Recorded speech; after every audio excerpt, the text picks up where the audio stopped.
मी आणि माझा मित्र आकाश आम्ही दोघेही एकाच ठिकाणी जॉबवर होतो. पण काही वर्षांसाठी मला विदेशात कंपनीच्या दुसऱ्या शाखेत कामासाठी पाठवण्यात आले. तेव्हाच आकाशचे लग्नही झाले होते. मी आकाशच्या सोबत रो हाऊसची बुकिंगही केली होती. आमचे दोघांचे घर अगदी समोरासमोरच होते. आता आकाश त्याच घरात राहत होता. मी त्याच्या लग्नाला आलो नव्हतो म्हणून तो माझ्याशी खूपच नाराज होता. पण आमच्या मैत्रीविषयी त्याच्या बायकोसोबत त्याच्या पूर्ण परिवाराला माहिती होते. मी आज तब्बल 1.5 वर्षानंतर घरी परत येणार होतो आणि आकाशचीच कंपनी जॉईन करणार होतो. मी संध्याकाळी घरी आल्यावर सर्वात अगोदर आकाशला भेटण्यासाठी त्याच्या घरी आलो. आकाश हा हॉलमध्ये बसून मोबाईल पाहत होता आणि माझा आवाज ऐकल्यावर व मला पाहताच तो धावतच माझ्याजवळ येऊन त्याने मला मिठीत घेतले. मग त्या क्षणी त्याने त्याच्या बायकोला आवाज दिला, "अंजली, बाहर आलो. देखो कौन आया है." तेव्हा अंजली वहिनी ही मला भेटण्यासाठी बाहेर आल्या. त्यांची सुंदरता पाहून मी पण थक्कच झालो. मी लागलीच आकाशपासून लांब उभा राहिलो, कारण एवढी सुंदर बाई मी माझ्या आयुष्यात कधीच पाहिली नव्हती, विदेशातही नाही. तेव्हा मी आकाशला म्हणालो, "आकाश, तू कधीच मला वहिनींच्या सुंदरतेबद्दल सांगितले नाही. लग्ना अगोदरच्या फोटोत तर वहिनी वेगळ्याच दिसत होत्या आणि आता तर त्याहून अधिक सुंदर दिसतात हे." मग अंजली वहिनींनी मला पिण्यासाठी पाणी आणले. माझी नजर त्यांच्यावरच टिकून होती. मग पाणी देते वेळेस वहिनींच्या हातांचा स्पर्श माझा हाताला झाला. त्यांच्या खूपच सॉफ्ट होता तो स्पर्श. तेव्हा वहिनी मला म्हणाल्या, "भाई साहब, आज रात का खाना आप हमारे यहाँ ही खाना." तेव्हा मी वहिनींना म्हणालो, "भाभी, अच्छा हुआ आप आकाश की ज़िंदगी में आ गई, इसलिए आज आपके हाथों का बना हुआ खाना मिलेगा. अगर ये अकेला रहता ना, तो आज हमारे खाने का नियोजन बाहर ही किसी हॉटेल में ही होता." मग वहिनी स्वयंपाकाच्या तयारीसाठी किचनमध्ये गेले आणि मी व आकाश हॉलमध्येच बसून गप्पा मारत बसलो. तेव्हा मी आकाशला म्हणालो, "काय रे, वहिनीला मराठी बोलता येत नाही का? कोणत्या राज्यातल्या आहेत त्या?" तेव्हा आकाश मला म्हणाला, "येईल तिला मराठी, बोलता हळूहळू. आताच तर 5 महिने झाले आहेत आमच्या लग्नाला. ती इंदोरची राहणारी आहे." मग 9 वाजेला आम्ही सर्वजण जेवणाला बसलो. वहिनी या माझ्यासमोरच जेवणाला बसल्या होत्या. यावेळेस त्यांनी एक सुंदर साडी नेसली होती. त्यात त्या खूपच सुंदर दिसत होत्या. म्हणून वारंवार जेवतानाही माझी नजर त्यांच्यावरच टिकून होती. खरंच खूप नशीबवान आहेत आकाश, की एवढी सुंदर बायको त्याला मिळाली. तेवढ्यात वहिनींचा गोड आवाज माझ्या कानी पडला व त्या मला म्हणाल्या, "भाई साहब, खाना कैसे बना है?" तेव्हा मी त्यांना म्हणालो, "भाभी, सच में बहुत सुंदर व लाजवाब खाना बनाया है आपने. मजा आ गया खा के." मग जेवण करून मी रात्री 11 वाजेला माझ्या घरी परतलो. मला 2 दिवसाची ब्रेक जर्नीच्या सुट्ट्या होत्या, म्हणून मी सकाळी उशिरा उठलो. घड्याळीत पाहिले तेव्हा सकाळचे 10 वाजले होते. मी जसाही हातात मोबाईल घेतला तेव्हा त्यात आकाशचे 10 ते 15 मिस कॉल होते. मी घाईघाईनेच आकाशला फोन लावला. फोन कोणी उचलतच नव्हते. मग मी बेडवरून उठून धावतच आकाशच्या घरी गेलो. त्याच्या घरालाही कुलूप होते. मला फारच भीती वाटत होती. काय झाले असावे, काहीच कळत नव्हते. मग मी घरी येऊन परत आकाशच्या मोबाईलवर फोन लावला. तेव्हा अंजली वहिनींनी फोन उचलला. मग मी वहिनींना म्हणालो, "भाभी, क्या हुआ? आप कुछ बोल क्यों नहीं रही हो?" तेव्हा मला त्यांच्या आवाजात भीती वाटत होती. मग त्या म्हणाल्या, "भाई साहब, आपके दोस्त का एक्सीडेंट हुआ है और वह अस्पताल में आईसीयू में एडमिट है. आप जल्दी आ जाओ. मुझे कुछ समझ में नहीं आ रहा है." मग मी फटक्यात माझी गाडी काढून वहिनींनी सांगितलेल्या दवाखान्यात येऊन पोहोचलो. वहिनी डोक्यावर हात ठेवून खुर्चीवर बसल्या होत्या. मग मला पाहताच त्या माझ्याकडे धावत येऊन त्यांनी मला मिठीतच मारली आणि मला त्या म्हणाल्या, "देखो ना भाई साहब, वो कुछ बोल क्यों नहीं रही है." वहिनी सर्वांसमोर मला मिठी मारल्यामुळे मला फार विचित्र वाटत होते. वहिनी मला सोडायलाही तयारही होत नव्हत्या. मग मी स्वतःहून वहिनींना बाजूला केले आणि म्हणालो, भाभी डरो मत, सब ठीक हो जाएगा. मग मी डॉक्टरांना भेटून आकाशच्या तब्येतीची विचारपूस केली. तेव्हा ते मला म्हणाले, उनके सिर पर काफ़ी चोट लगने की वजह से उन्हें आईसीयू में रखा है. अब देखते हैं कब तक उनको होश आता है. नहीं तो फिर इस तरह के पेशेंट की हालत जल्दी ठीक नहीं हुई तो वह कोमा में भी जा सकते हैं. डॉक्टरांचं म्हणणं ऐकून मी शॉकच झालो. मग मी वहिनींना सांत्वन देण्यासाठी त्यांच्याजवळ आलो. तेव्हा वहिनी मला म्हणाल्या, भाईसाब क्या कहा डॉक्टर ने, सब ठीक है ना. तेव्हा मी त्यांना सांगितले, जल्दी ठीक हो जाएगा आकाश, ऐसा कहा डॉक्टर ने. आम्ही संध्याकाळपर्यंत त्याच ठिकाणी बसलो. आता रात्रीचे 8 वाजले होते. आता मला तिथल्या स्टाफने देखील घरी जायला सांगितले. मग मी वहिनींना म्हणालो, भाभी चलो घर, जब आकाश को होश आ जाएगा तब वह हमें बता देंगे. मग मी आणि वहिनी आम्ही दोघेही घरी जाण्यासाठी निघालो. रस्त्यात आम्ही एका हॉटेलमधून जेवणही पॅक करून घेतले आणि बरोबर 9 वाजेला घरी येऊन पोहोचलो. मी सकाळी बिना अंघोळीचाच दवाखान्यात आलो होतो. त्यामुळे मी वहिनींना म्हणालो, भाभी मैं अभी घर से नहा के आता हूँ, तब तक आप भी तयार हो जाओ. मी घरी येऊन 10 मिनिटात तयार होऊन आकाशच्या घरी आलो. घरात आल्यावर वहिनी दिसत नव्हत्या. मग मी डायनिंग टेबलवर बसून जेवणाचे पार्सल वेगळे करतच होतो. तेव्हाच अंजली वहिनी या आपली अंघोळ संपवून बाथरूममधून बाहेर निघाल्या. त्यांनी आपल्या अंगाला निळ्या कलरचा टॉवेल गुंडाळला होता.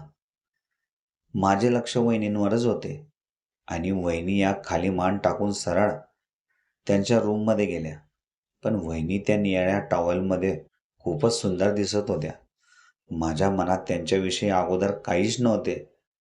पण जेव्हा मी त्यांना अशा अवस्थेत पाहिले, त्याच वेळेस माझ्या पूर्ण मनाचे कॉन्सन्ट्रेट त्यांच्याकडे गेले. असाही आकाश खूपच नशीबवान आहे की त्याला इतकी सुंदर बायको मिळाली. तेवढ्यात अंजली वहिनीही तयार होऊन आपल्या रूममधून बाहेर आल्या आणि माझे डोळे फक्त त्यांच्यावरच टिकून राहिले. कारण वहिनींची सुंदरता ही त्यांच्या त्या मोकळ्या केसातून टपकणाऱ्या पाण्यामुळे आणि त्यांनी घातलेल्या त्या गुलाबी कलरच्या गाऊनमुळे अधिकच शोभून दिसत होती. वहिनी सरळ किचनमध्ये गेल्या आणि त्यांनी 2 प्लेट्स हातात घेऊन त्या डायनिंग टेबलजवळ आल्या. माझे लक्ष अंजली वहिनींकडेच होते. तेवढ्यातच वहिनी ताटात जेवण वाढायला सुरुवात केली आणि मला त्या म्हणाल्या, भाईसाब आप कहाँ देख रहे हो, भूक नहीं लगी है क्या आपको. त्यांच्या आवाजामुळे मी भानावर आलो आणि लगेच मी वहिनींना म्हणालो, भाभी बहुत भूख लगी है, सुबह से कुछ भी नहीं खाया है, जल्दी खाना लगाओ. मग काही वेळातच आम्ही दोघंही जेवणाला बसलो. वहिनींच्या जेवणाकडे अजिबात लक्ष नव्हते. म्हणजे त्यांना जेवण जातच नव्हते. मला वाटले की त्यांना आकाशची खूप आठवण येत असावी. म्हणून मी त्यांना म्हणालो, भाभी आप आकाश की चिंता मत करो, वो कल तक पूरी तरह से ठीक हो जाएगा, आप खाना खा लो. तेव्हा वहिनी मला म्हणाल्या, भाई साहब मुझे उनके बिना खाना खाने की आदत नहीं है, क्योंकि जब भी वो ऑफिस से घर आते थे तब मेरे लिए कुछ ना कुछ जरूर लेके आते थे. उनके बिना घर बिलकुल सूना लग रहा है. मग मी वहिनींना कसंबसं समजून जेवण्यासाठी तयार केले आणि जेवण झाल्यानंतर मी माझ्या घरी परत जाण्यासाठी निघालो. तेव्हाच अंजली वहिनींनी मला आवाज देऊन थांबवले. मग त्या मला म्हणाल्या, अजय भाई साहब जब तक तुम्हारे दोस्त घर नहीं आ जाते तब तक आप यही सोने आ जाओगे ना, क्योंकि अकेले में मुझे नींद नहीं आती है और इतने बड़े घर में मुझे डर भी काफ़ी लगता है. मग मी वहिनींना म्हणालो, मगर भाभी मैं आपके घर में नहीं सो सकता और लोग क्या बोलेंगे. त्यावर वहिनी मला म्हणाली, भाई साहब आप लोगों की चिंता मत करो, उनको आदत है बोलने की, आप बस मेरा कहना मानो. तेव्हा मी अंजली वहिनींना ठीक आहे म्हणालो आणि त्यांच्याच घरी राहण्यासाठी थांबलो. आता रात्रही खूप झाली होती. दिवसभर दवाखान्यातील दगदगीमुळे मलाही झोप लागत होती. मी बाहेरच सोफ्यावर झोपलो होतो आणि सकाळी जेव्हा माझे डोळे उघडले तेव्हा अंजली वहिनी या खाली सोफ्या शेजारीच झोपल्या होत्या. मी एकटक नजरेने त्यांच्याचकडे पाहत होतो. मग अचानक माझे लक्ष त्यांच्या गाऊनकडे गेले आणि त्याच वेळेस वहिनींनी आळस देण्यासाठी आपले हात वर केले. मग काय, तेव्हाच त्यांच्या गाऊनचे वरचे दोघंही उघडले आणि त्यांच्या आतले कपडे मला स्पष्ट दिसू लागले. मग तेव्हा मला कळाले की वहिनी जेवढ्या बाहेरून सुंदर दिसत होत्या तेवढ्याच आतूनही सुंदर होत्या. मग वहिनीच मला म्हणाल्या, भाई साहब बहुत जल्दी जग गए आप, शायद नींद नहीं आए होगी आपको रात को. तेव्हा मी वहिनींना म्हणालो, भाभी नींद काफ़ी अच्छी हो गई है मेरी, मगर एक चीज़ की तरफ मेरी जब से ध्यान गई है ना, तब से मैं मेरा होश ही खो गया हूँ. बार बार मेरा ध्यान उसी चीज़ की तरफ जा रहा है.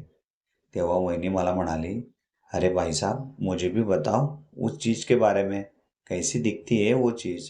त्यावर मी वहिनींना म्हणालो, भाभी आपको पता है उसके बारे में, मगर मैंने पहली बार उसे देखा तो और बार बार देखने का मन कर रहा है. वो सब बातों छोड़ो भाभी, आज हमें जल्दी अस्पताल जाना है, आकाश के पास. तेव्हा वहिनी म्हणाली, मैं अभी तयार हो जाती हूँ, बाद में आप तयार हो जाना. तेव्हा वहिनी लागलीच उठून तयार होण्यासाठी बाथरूमच्या दिशेने गेल्या आणि मी पण काही वेळानंतर ब्रश करण्यासाठी त्या ठिकाणी गेलो. पण वहिनी बाथरूमच्या आत असूनही पाण्याचा आवाज येत नव्हता. मग मला डाऊट आला की वहिनी अंघोळ करतायत की नाही, म्हणून ते पाहण्यासाठी मी बाथरूमच्या दाराला एखादी होल पाहू लागलो. पण तेवढ्यातच वहिनींनी दार उघडला आणि अचानक त्यांना त्या अवस्थेत पाहून मी घाबरलो. पण वहिनी मला असं समोर उभं राहून त्याही तशाच उभ्या राहिल्या. आम्ही दोघंही एकमेकांकडे पाहतच होतो. तेव्हा वहिनी मला म्हणाल्या, भाई साहब आपको कुछ चाहिए था क्या. वहिनी अजूनही माझ्यासमोर टॉवेल गुंडाळून उभ्याच होत्या. माझी त्यांच्याकडे पाहण्याची हिंमतही होत नव्हती. तेव्हा मी वहिनींना म्हणालो, कुछ नहीं चाहिए भाभी मुझे. मग वहिनी तयार होण्यासाठी आपल्या रूममध्ये शिरल्या. मग रूममध्ये गेल्यानंतरही वहिनींनी आपल्या रूमचा दार हा अर्धवटच उघडाच ठेवलाच होता. माझी त्या दाराजवळ जाण्याची अजिबात हिंमत होत नव्हती. मग माझा विचार बदलला आणि मी तयार होण्यासाठी बाथरूममध्ये गेलो. या ठिकाणी आल्यावर माझे डोळेच चक्रावले, कारण माझ्यासमोरच वहिनींचे आतले कपडे ओल्या अवस्थेत पडले होते. त्या कपड्यांकडे पाहून मग माझा विचार मी उगीच बदलवला. याचाच मला पश्चाताप झाला, कारण आपल्याला ह्या कपड्यांमध्ये वहिनी कशा दिसत असतील हे तरी पाहायला मिळाले असते. मी त्याच विचारात आंघोळ करून बाहेर आलो. यावेळेस वहिनी तयार होऊन बाहेरच बसल्या होत्या. यावेळेस त्यांनी पंजाबी ड्रेस घातला होता. मग मी पण फटक्यात फ्रेश होऊन आकाशला भेटण्यासाठी दवाखान्यासाठी आम्ही निघालो. मी बाईकवरच निघण्याचे ठरविले. वहिनी माझ्या मागे बसल्या आणि आम्ही दोघेही हळूहळू दवाखान्याच्या दिशेने निघालो. रस्त्यावर खूप ट्रॅफिक असल्याने गाडीचा ब्रेक वारंवार दाबावा लागत होता. वहिनीच्या शरीराचा पुढचा भाग त्यामुळे हा भरपूर वेळेस माझ्या पाठीला टच होऊ लागला होता. तो स्पर्श मला अजूनही हवाहवासा वाटू लागला होता, म्हणून मी वारंवार गाडीचे ब्रेक मुद्दामून दाबू लागलो होतो. असा स्पर्श माझ्या आयुष्यात प्रथमच वेळेस कोणत्या तरी स्त्रीच्या झाल्या असल्या कारणाने वहिनींचे आकर्षण मला जास्तच वाढू लागले होते.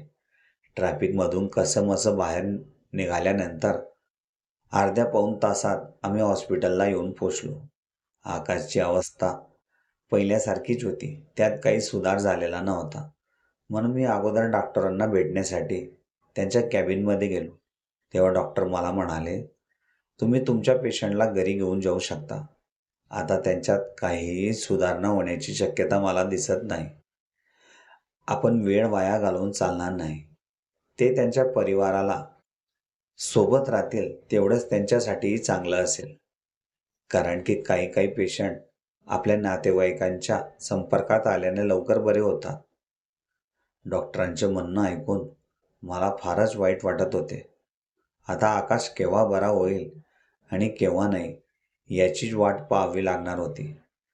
मग मी कॅब बुक करून लवकरात लवकर त्याला हॉस्पिटलला बोलावले आणि डॉक्टरांनी सर्व सांगितलेलं मी अंजली वहिनींना सांगितले. त्यांनाही या गोष्टीचं खूपच वाईट वाटत होतं की त्यांचा नवरा आयुष्यभरासाठी काहीही हालचाल करणार नव्हता. मग तेवढ्यात गाडीवाल्याचाही फोन आला. मी एकटाच आकाशला बेडवरून उठवण्याचा प्रयत्न करत होतो. तेवढ्यातच अंजली वहिनीही माझ्या मदतीला आल्या. मग एक हात मी आकाशच्या माझ्या खांद्यावर ठेवला आणि दुसरा हात अंजली वहिनींच्या खांद्यावर ठेवला. आमच्या सपोर्टने आकाश आपल्या जागेवर उभा राहिला. पण हळूहळू जेव्हा वहिनीच्या त्या ठिकाणाचा स्पर्श माझ्या हाताला होत होता, त्याच वेळेस माझ्याही अंतर्मनात एक वेगळीच तरंग वहिनींबद्दल निर्माण होऊ लागली होती. कारण माझा दुसरा हात हा आकाशच्या ज्या ठिकाणी होता त्या ठिकाणी वहिनी उभ्या होत्या आणि त्याच ठिकाणाच्या भागाकडे वहिनींच्या त्या ठिकाणाचा स्पर्श माझ्या हाताला होऊ लागला होता. मग ज्या वेळेस आम्ही पुढे पाऊल टाकायचो त्या वेळेस वहिनींच्या त्या ठिकाणाचा स्पर्श माझ्या हाताला व्हायचा. खूप प्रयत्नानंतर आम्ही आकाशला गाडीत बसवले आणि वहिनींनाही त्याच्यासोबत घरी जायला सांगितले. मग मी माझ्या बाईकवर बसून घरी आलो आणि परत आकाशला घरात नेण्यासाठी मी ज्या प्रकारे दवाखान्यातून त्याला गाडीत बसवले होते त्याच पद्धतीने मी आणि वहिनी माझा थोडासा सपोर्ट देऊन त्याला घरात घेऊन आले. घरात येते वेळेस सुद्धा आता माझ्या दुसऱ्या हाताला वहिनींच्या त्या ठिकाणाचा स्पर्श होत होता. मी एक नजर वहिनींकडे टाकली. त्यांना या गोष्टीची अजिबात कल्पना नव्हती की माझा हात त्यांच्या त्या ठिकाणी स्पर्श होत आहे. मग आम्ही दोघांनी मिळून आकाशला बेडरूममध्ये बेडवर झोपवले. मी तेव्हाच वहिनींना म्हणालो, भाभी आप अभी आकाश की देखभाल करो, मैं चलता हूँ, मुझे भी आज ड्यूटी ज्वाइन करना है. तेवढ्यातच वहिनी मला म्हणाल्या, भाई साहब अभी अभी आपके दोस्त घर पर आए हैं और आप जाने की बात कर रहे हो. थोड़ा टाइम और रुक जाते तो अच्छा होता, क्योंकि मुझे भी बाजार से कुछ सामान लाना था. अकेले इनको घर में छोड़कर नहीं जा सकती. आप अगर रहते तो मुझे भी काफी हेल्प हो जाती. तेव्हा मी वहिनींना ठीक आहे म्हणालो आणि ऑफिसमध्ये फोन लावून अजून 10 दिवसाची सुट्टी मी वाढवून घेतली आणि त्यावर मी वहिनींना म्हणालो, भाभी मैं अभी बाहर से गाड़ी लॉक करके आता हूँ, तब तक आप भी अपना काम कर लो. मी गाडी लॉक करून परत घरात आलो आणि डायरेक्ट दुसऱ्या रूममध्ये जाऊ लागलो. पण जेव्हा मी त्या रूमच्या दाराजवळ आलो तेव्हा आतून मला कोणाचा तरी आवाज येऊ लागला. मग मी हळूच दाराला आतल्या बाजूने ढकलला. तेव्हा अंजली वहिनी या आपल्या अंगावरील पंजाबी ड्रेस बाजूला काढून गाऊन घालत होत्या. त्यांचे ते दृश्य पाहून माझ्या मनात एक वेगळीच आग लागली होती. त्यांच्याकडे पाहून केव्हा वहिनींना मिठीत घ्यावे असे मला झाले होते. जोपर्यंत वहिनी पूर्णपणे तयार होत नाही मी त्याच ठिकाणी उभा राहून त्यांना पाहत होतो. आता वहिनींचीही तयारी झाली होती. मग मी त्या ठिकाणाहून निघून सरळ पुढच्या हॉलमध्ये येऊन बसला आणि जेव्हा वहिनी माझ्यासमोर आल्या तेव्हा मी त्यांना म्हणालो, भाभी बाजार से क्या क्या चीज़ें लानी है वह बता दो, मैं अभी लेके आता हूँ. तेव्हा वहिनींनी माझ्या हातात एक लिस्ट दिली आणि म्हणाली, भाई साहब यह सामान सब लेके आना है. मग मी जेव्हा माझ्या जागेवरून उठून बाजारासाठी जातच होतो तेव्हा माझे लक्ष वहिनींच्या खांद्यावर गेले. त्यांच्या खांद्यावर एक मोठा कॉक्रोच होता. मग जेव्हा मी वहिनींना त्याच्याबद्दल सांगितले त्याच वेळेस वहिनींनी मला घट्ट मिठीत सामावून घेतले आणि त्या मला म्हणाल्या, भाई साहब जल्दी भगाओ उसे, मुझे काफी डर लगता है उस कॉक्रोच से. अजूनही वहिनी माझ्या मिठीतच होत्या. मलाही त्यांच्यापासून दूर होण्याची अजिबात इच्छा होत नव्हती. मग मी हळूच त्या कॉक्रोचला हातात धरून दूर फेकले. त्यानंतर वहिनी माझ्या मिठीतून लांब झाल्या आणि त्या मला सॉरी म्हणाल्या. त्यावर मी वहिनींना म्हणालो, भाभी आप क्यों सॉरी बोल रही हो, आपकी तो इसमें कोई गलती नहीं थी. तेव्हा वहिनी मला म्हणाल्या, भाई साहब मैंने बिना सोचे समझे ही आपको गले लगा लिया. मेरे दिमाग में कुछ आया ही नहीं. मैं काफ़ी डर गई थी इसलिए मैंने आपको गले लगाया. इसलिए मैं आपसे क्षमा चाहती हूँ। मैं वहिनींना म्हणालो, मगर भाभी, आपको जरूर बुरा लगा होगा मुझे गले लगाकर, मगर मेरे दिल में वैसे कुछ नहीं है, आप डरो मत. वहिनी माझ्यासमोर खाली मान टाकूनच उभ्या होत्या. मग मी बाजारातून सर्व सामान एका तासामध्ये घेऊन आलो. घरातच वहिनींना मदतही करू लागलो होतो. आता रात्रीचे जेवण झाल्यानंतर मी काही वेळ आकाशजवळच बसलो होतो. मग वहिनीही त्याची सर्व कामे आटोपून बेडरूममध्ये आल्या आणि तेव्हाच मी वहिनींना म्हणालो, भाभी, मैं बाहर जाता हूँ, आप भी बहुत थक चुकी होंगी, आप भी आराम करो. तेव्हा वहिनी मला ठीक आहे म्हणाल्या आणि मी रूममधून बाहेर आलो आणि हॉलमध्ये येऊन मोबाईल पाहू लागलो. आता रात्रीचे 12 वाजले होते. मलाही खूप झोप येत होती, म्हणून मी निवांत अंगावर चादर पांघरून झोपून राहिलो. बरोबर 1-1:30 वाजेच्या सुमारास कोणाचा तरी स्पर्श माझ्या गालाला झाला. मग मी फटक्यात चादर बाजूला करून आपल्या जागेवर उठून बसला आणि बाहेरच्या लाईटाच्या प्रकाशात मला समोर वहिनी उभ्या दिसल्या. मग मी वहिनींना म्हणालो, भाभी, क्या हुआ? आप इतने रात को यहाँ? कुछ मदद चाहिए थी क्या? तेव्हा वहिनी मला म्हणाल्या, भाई साहब, मुझे कोई मदद नहीं चाहिए, मुझे खाली आपका कुछ दिनों के लिए साथ चाहिए. तेव्हा मी वहिनींना म्हणालो, भाभी, मैं कुछ समझा नहीं, आप क्या कहना चाहती हो? भाई साहब, जब से आपके दोस्त की हालत ऐसी हुई है, मुझसे बात करने वाला भी कोई नहीं है जो मेरी मन की बात को समझे, क्योंकि एक पति ही अपनी बीवी की मन की बात समझ सकता है. तेव्हा मी वहिनींना म्हणालो, भाभी, आपके मन में क्या चल रहा है?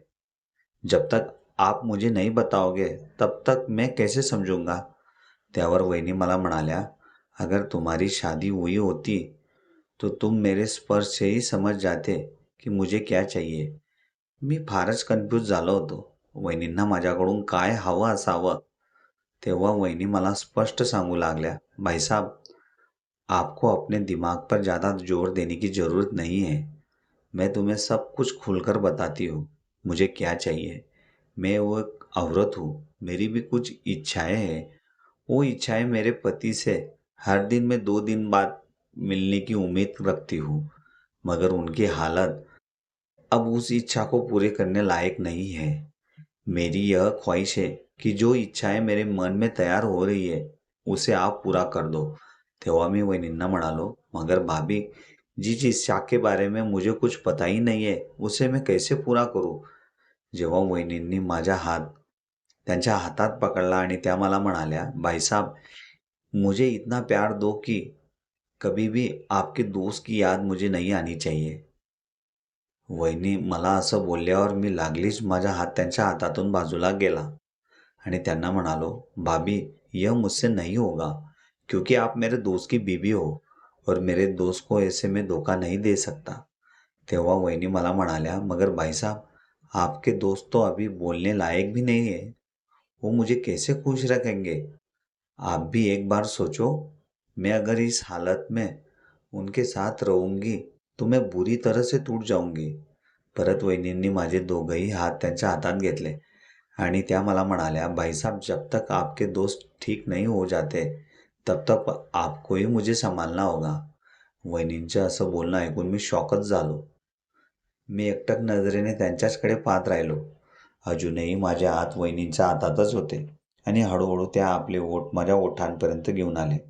मला काय करावे काहीच समजत नव्हते, पण माझी पण इच्छा वहिनींना मिठीत घ्यायची अगोदरपासूनच होती, म्हणून आलेली संधी मीही सोडणार नव्हतो.